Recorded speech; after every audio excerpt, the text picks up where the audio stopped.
Hi friends, எல்லோரும் எப்படி இருக்கீங்க? நல்லா இருக்கீங்களா? விஜய் டிவியில் பிக் பாஸ் போடுறாங்க. முன்னாடி நான் பிக் பாஸ் பார்த்துருக்குறேன். அது ஒரு என்டர்டெய்னிங்காக அது சூப்பராக இருக்கும். பட் இப்போ போட்டிருக்கிற பிக் பாஸ் சீசன் 9 ரொம்ப ஒஸ்ட்டாக இருக்குது. அவங்க ட்ரெஸ்ஸிங்ஸும் சரி, அவங்க பேசுகிறதும் சரி.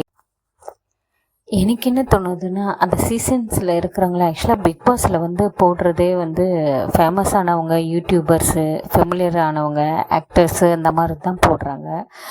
அந்த மாதிரி அவங்க அங்கே போகும்போது அவங்களுக்குள்ள திங்கிங் என்ன இருக்குதுன்னா, நான் வெளியிலேயே பெரிய ஃபேமஸ்ஸு, இங்கே நான் செய்யணுமா, இந்த வேலையை செய்யணுமா, அவங்களுக்கு நான் இறங்கி போகணுமா, இவங்களுக்கு நான் இறங்கி போகணுமா அப்படின்ற மாதிரி ஒரு தாட்டு வைக்கிறாங்க.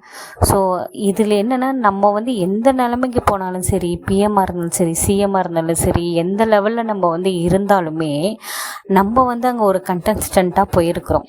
ஸோ அதுக்கேற்ற மாதிரி தான் நம்ம நடந்துக்கணுமே தவிர, நம்மளோட பர்சனல் விஷயத்தை ஷேர் பண்ணிக்கிறதோ இல்லை பர்சனலாக இது மற்றவங்கள